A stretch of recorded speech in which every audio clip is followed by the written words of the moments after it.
বন্ধুরা, এই রাজ্যের মাননীয় বিরোধী দলনেতা শুভেন্দু অধিকারী প্রায়শই বলে থাকেন যে ২০২৬-এর ভোট যুদ্ধে এই পশ্চিমবঙ্গে যদি পরিবর্তন করতে হয়, তাহলে সুনির্দিষ্ট সময়ে সুনির্দিষ্ট লক্ষ্যে ঝাঁপিয়ে পড়তে হবে। এবং এই নিয়ে তিনি তার নিজের দলের শীর্ষ নেতৃত্বের সঙ্গে দফায় দফায় বারেবারই বৈঠক করে এসেছেন।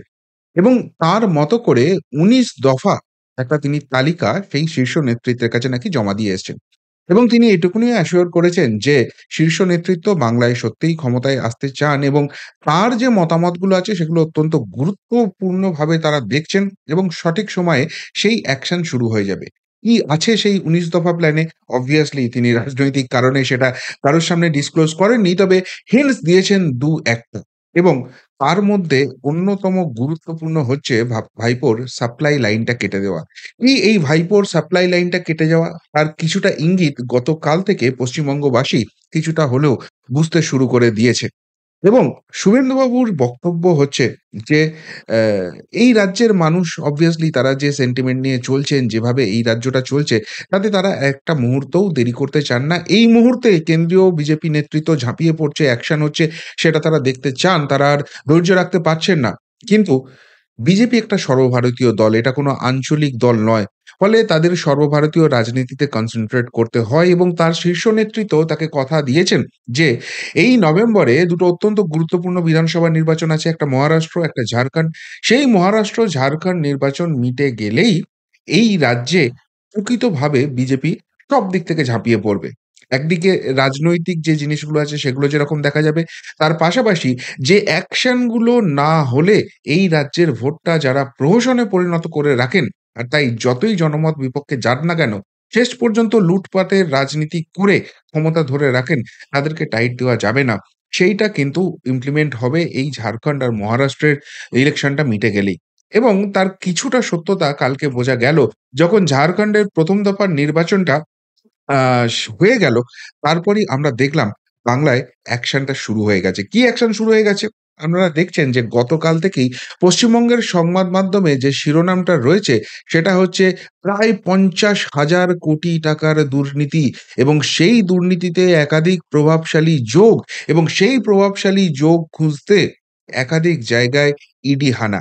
এবার আপনারা বলবেন এটা কি নতুন খবর হলো? এর আগেও আমরা বহু ইডি হানার খবর পেয়েছি। পর্বতের মুশিক প্রসব হয়েছে। আল্টিমেটলি ওই চুনোপুঁটি হয়তো ২-১ টাকে গ্রেপ্তার করা হয়েছে। বা হয়তো এই রাজ্যের কোনো মন্ত্রী-ফন্ত্রী কাউকে গ্রেপ্তার করা হয়েছে, তাদেরকে জেলে রাখা হয়েছে। পরে তারা জামিনে ছাড়া পেয়ে গেছে। কেউ জেলে আছে। কিন্তু আসল যে মাথা, মূল মাথা তার দিকে কি কেউ এক ফোঁটাও এগোতে পেরেছে? বরং তাকে যতবার ডাকা হয়েছে সে বাইরে বেরিয়ে পকেটে হাত দিয়ে ফুটো মস্তানের মতো ডায়ালগ ঝেড়েছে আর বঙ্গবাসীকে সেটা গিলতে হয়েছে। সুতরাং ওইসব নাটক সেটিং অনেক দেখা আছে। আবার একটা নতুন কিছু অধ্যায় শুরু হচ্ছে। ওই সামনেই শীতকালীন অধিবেশন আসছে। সেখানে বিল-টিল পাস করাতে হবে। সেইজন্য একটু চাপ দেয়া হচ্ছে। যেই এরা গিয়ে সারেন্ডার করে দেবে, বলবে আমরা বাইরে থেকে সাপোর্ট করে দেবো, ওয়াকআউট করে দেবো, আবার সব ধামাচাপা পড়ে যাবে।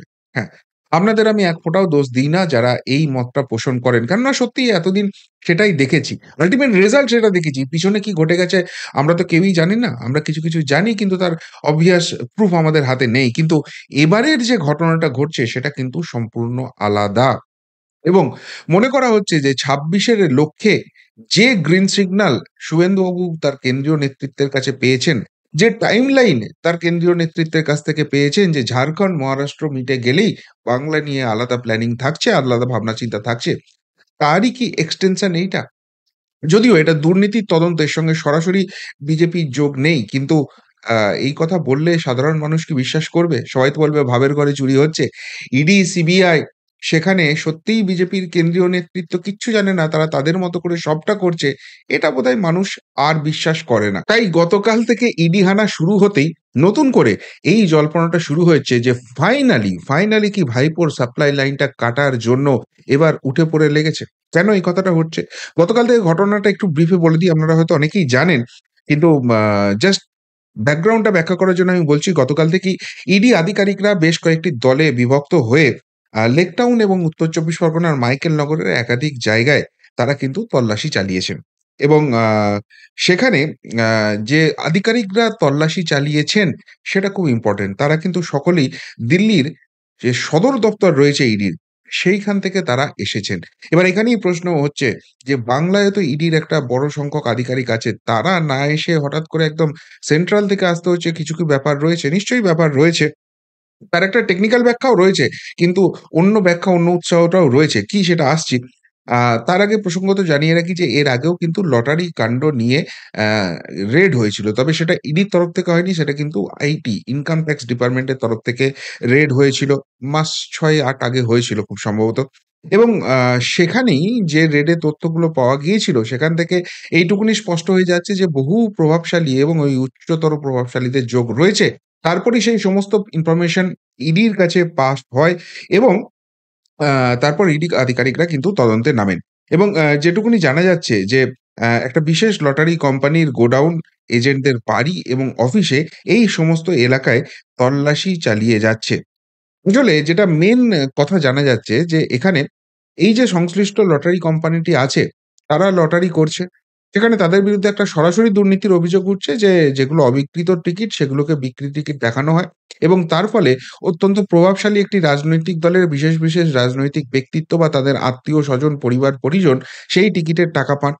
এবং মেক্সিমাম সময়ই তাদের নিজেদের এমপ্লয়িকে বিজয়ী ঘোষণা করা হয় ওই অবিকৃত টিকিটগুলোকে বিক্রি দেখিয়ে। এবং যারা প্রকৃতপক্ষে টিকিটটা কিনেছেন তাদেরকে কিন্তু বঞ্চিত করা হয়। ফলে এটা একটা বৃহত্তর ফ্রড, স্ক্যাম যাই বলুন না কেন সেইটা রয়েছে। কিন্তু তার থেকেও যেটা অত্যন্ত গুরুত্বপূর্ণ ব্যাপার, এই যে লটারিটা চলতে দেওয়া হয়, এর জন্য সংশ্লিষ্ট রাজ্য সরকার একটা ট্যাক্স পায়, মোটা টাকা ট্যাক্স পায়। সেইজন্যই তো লটারিটা চলতে দেওয়া হয়। গভর্নমেন্ট ইনকামের একটা জায়গা আছে। কিন্তু অভিযোগ এদের বিরুদ্ধে যে রাজ্যের কোষাগারে সেই ট্যাক্সের টাকাটা না দিয়ে বিশেষ কোনো জায়গায় তারা পৌঁছে দিচ্ছে এবং সেই টাকা পরবর্তীকালে হাওয়ালার মাধ্যমে বিদেশে চলে যাচ্ছে। মোট ৫০,০০০ কোটি টাকার দুর্নীতি, এটা খোঁজ পাওয়া গেছে। এবং ওই আইটি ডিপার্টমেন্টের রেডের পরে যে তথ্যগুলো ইডিকে জানিয়ে দেওয়া হয়েছিল, তারপরে দিল্লি ও দক্ষিণ ভারতে গত ১ সপ্তাহ ধরে চিরুনি তল্লাশি এবং জেরা চলেছে এবং সেখান থেকেই কিন্তু একাধিক তথ্য উঠে এসছে। যার পরিপ্রেক্ষিতে কলকাতা সহ ফরিদাবাদ, লুধিয়ানা, চেন্নাই ও কোয়েম্বাটুরেও কালকে তল্লাশি চালিয়েছে এবং সবথেকে গুরুত্বপূর্ণ, প্রিন্স গোলাম মোহাম্মদ রোডের একটা ফ্ল্যাট থেকে বিপুল পরিমাণ নগদ অর্থ উদ্ধার হয়েছে। এবং সেখানে টাকা গোনার মেশিন কিন্তু ইতিমধ্যেই পৌঁছে গেছে।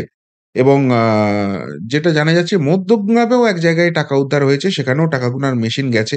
এবং সবথেকে বড় কথা, যে কোম্পানিতে তল্লাশিটা চলছে, মূলত সেই কোম্পানি ইলেক্টোরাল বন্ডের মাধ্যমে কোটি টাকা বিশেষ কিছু রাজনৈতিক দলকে দিয়েছে।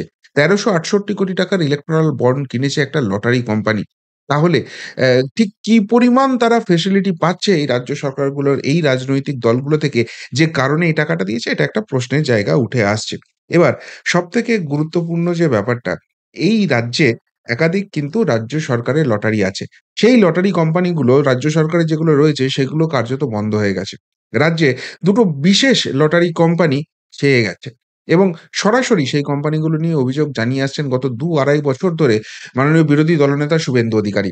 এবং তিনি স্পষ্টভাবে এই লটারিটার নাম দিচ্ছেন ভাইপো লটারি। এবং তিনি মাঝে মাঝেই একটা কথা বলে থাকেন যে, এই কোম্পানিগুলো ২০২১ এর নির্বাচনের আগে তাদের গোডাউনে হঠাৎ করে তালা পড়ে যায়। সেখানে পুলিশ গিয়ে রেড করে, সমস্ত কিছু হয়। তারপর অদ্ভুতভাবেই সেগুলো আবার খুলে দেওয়া হয়। তার কারণ ছিল মাঝখানে কয়েকশো কোটি টাকার ডিল হয়েছে। একটি রাজনৈতিক দলকে নির্বাচনে লড়ার জন্য শয়ে কোটি টাকা এই কোম্পানিটা দিয়েছে এবং তারপর একবার যখন সেই রাজনৈতিক দলের কাছে বশ্যতা স্বীকার করে গেছে, সেই দলের এক বিশেষ নেতার কাছে কার্যত নিজের মাথাটাকে গুঁজে দিতে হয়েছে। ফলে যা খুশি অনৈতিক কাজ তিনি নিজের মতো করে চলেছেন এই লটারি কোম্পানির যিনি মালিক রয়েছেন। এবং তিনি নিয়মিত সেই নির্দিষ্ট রাজনৈতিক ব্যক্তিত্বটাকে এই টাকাটা পৌঁছে দিচ্ছেন। এখন এই রাজ্যে একাধিক দুর্নীতি নিয়ে ইতিমধ্যেই বিভিন্ন কেন্দ্রীয় তদন্তকারী সংস্থা তদন্ত করছে। সেটা গরু পাচার হোক, কয়লা পাচার হোক, বালি পাচার হোক, শিক্ষা দুর্নীতি হোক, নিয়োগ দুর্নীতি হোক, বহু জায়গায় দুর্নীতি হচ্ছে এবং তার ফলে আ সেগুলোতে হয়তো এখনো ফাইনাল কনক্লুশন এ আসা যায়নি। কিন্তু এগুলোতে যেহেতু তদন্তকারী সংস্থা উঠে পড়ে লেগেছে, এই জায়গা থেকে ইনকামের সোর্স গুলো বন্ধ হয়ে গেছে। অর্থাৎ ওই কাটমানি ২ পয়সা এক্সট্রা যেটাকে নির্বাচনের কাজে ব্যবহার করা হতো, মানুষকে প্রলোভন দেখিয়ে ভোটটাকে লুট করা হতো, সেই জায়গাটাকে কার্যত বন্ধ করা গেছে। কিন্তু এই লটারি বা অন্যান্য আরো বেশ কিছু সোর্স আছে, যেখান থেকে প্রত্যেক মাসে শয়ে কোটি টাকা কিন্তু তোলাবাজি চলছে এবং যেটাকে রাজনৈতিক কাজে ব্যবহার করা হচ্ছে। ফলে আ এই যে সোর্সটা রয়েছে, এই যে বেআইনি টাকাটা রয়েছে, এটাকে যদি বন্ধ করা যায়, এই সাপ্লাই লাইনটাকে যদি বেসিক্যালি বন্ধ করা যায়, তাহলে ২০২৬ এর আগে বাইরে থেকে টাকার সোর্সটা বন্ধ হয়ে যাবে। নতুন করে টাকা তোলার কোনো জায়গা থাকছে না। এবং তার ফলে এই যে মানুষকে টাকা দিয়ে ভোট কেনার যে চেষ্টা, বা শুধু টাকা নয়, অন্যান্য উৎকোচও থাকে।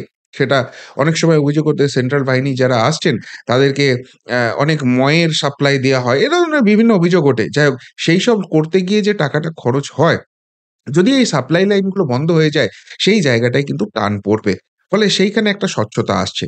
এবং এই জায়গাটা কিন্তু শুভেন্দুবাবু অনেকদিন ধরেই ইঙ্গিত দিয়ে রাখছিলেন। এবং দেখুন, যে টাইমলাইনটা বলছিলেন, যে কেন্দ্রীয় নেতৃত্ব তাকে যেটা বলেছিলেন যে, ঝাড়খণ্ড, মহারাষ্ট্রের ভোটটা মিটলেই পুরোপুরি ঝাঁপিয়ে পড়বে। ঝাড়খণ্ডের ১ম দফার ভোটটা মিটেছে, তারপরেই কিন্তু ইডি এতখানি অ্যাক্টিভ হয়ে পড়েছে। এবং যে রেড ৬-৮ মাস আগে ইনকাম ট্যাক্স ডিপার্টমেন্ট করে গেছে, তার তথ্যসূত্র নিয়ে অবশেষে ইডি ঝাঁপিয়ে পড়ল। ঠিক ওই সময়টাতেই ঝাঁপিয়ে পড়ল। এবং এই এই সময় থেকে আগামী যে ১৫ মাস টাইমটা, সেই সময়ে অল আউট যাবে। একদিকে রাজনৈতিকভাবে বিজেপির যা জিনিস রয়েছে সেগুলো তো হবেই। তার পাশাপাশি এই দুর্নীতির বিরুদ্ধে, কেননা এই দুর্নীতির বিরুদ্ধে পশ্চিমবঙ্গবাসী যারা বিরোধী মনোভাবাপন্ন, তারা 99% লোক বিশ্বাস করে যে সত্যি যদি কেন্দ্রীয় তদন্তকারী সংস্থাগুলো এবং আদালত কড়া থেকে কড়া পদক্ষেপ নেয় না, এই রাজ্যের বহু হোমরা-চোমরা যারা মাতব্বরগিরি করে বেড়ায়, পকেটে হাত দিয়ে ফুটো মস্তানের মতো ডায়ালগবাজি করে বেড়ায় যে ৫ পয়সার দুর্নীতি করেনি, তাদের বহুজনকেই কিন্তু তিহারের মাটিতে গড়াগড়ি দিতে হবে। এবং সেই জায়গাটা যদি সত্যিই করা যায়, ভোটের আগে এই এই চরম লেভেলের দুষ্কৃতিগুলোকে যদি তাদের অপরাধের জন্য তাদের সঠিক স্থান, অর্থাৎ ওই তিহার জেলে পোরা যায়, ভোট লুটের ভোট ম্যানেজাররা যদি এই মার্কেটে না থাকে, তোলাবাজিদের এই বড় কারবারিরা যদি ময়দানে না থাকে, তাহলে কিন্তু আ মানুষ সুষ্ঠুভাবে ভোটটা দিতে পারবে। নিজের ভোটটা নিজে দিতে পারবে। আর এই পশ্চিমবঙ্গে সত্যিই যদি একবার মানুষ নিজের ভোটটা নিজে দিতে পারে এবং সেটা সঠিকভাবে গণনা হয়, এই রাজ্যে ক্ষমতার যে সমীকরণ পরিবর্তন হবে, সেটা আর নতুন করে বলার কিছু নয়। মানুষ তৈরি আছে, আবহাওয়াটাকে তৈরি করা যাচ্ছে না। আর সেটা করার জন্য কেন্দ্রীয় সরকারের একটা বড় ভূমিকা থাকবে, বিজেপির কেন্দ্রীয় নেতৃত্বের একটা বড় ভূমিকা থাকবে। আর সেই কাজটাই কি অবশেষে শুরু হয়ে গেল? গত দুদিনের অ্যাক্টিভিটি কিন্তু সেই রকমই ইঙ্গিত দিচ্ছে। যদিও আমরা বাঙালিরা ঘরপোড়া গরু, সুতরাং সিঁদুরে মেঘ দেখলেও আমরা ডরাই। যতক্ষণ না হয় ততক্ষণ বিশ্বাস করার জায়গা নেই। কিন্তু এট লিস্ট শুভেন্দুবাবুর কথা মিলে যাচ্ছে, টাইমলাইনটা মিলে যাচ্ছে এবং অ্যাকশনটাও অনেকটা মিলে যাচ্ছে। ফলে একটু হলেও আস্থাটা ফিরছে। সত্যিই কি ফিরছে? আপনারা কি বলবেন? উত্তরটা অবশ্যই কমেন্ট বক্সে কমেন্ট করে জানাবেন। এখনকার মতো এখানেই শেষ করলাম। ফেরত আসছি নতুন প্রতিবেদন নিয়ে খুব তাড়াতাড়ি। ভালো থাকবেন, সাথে থাকবেন, পাশে থাকবেন। নমস্কার।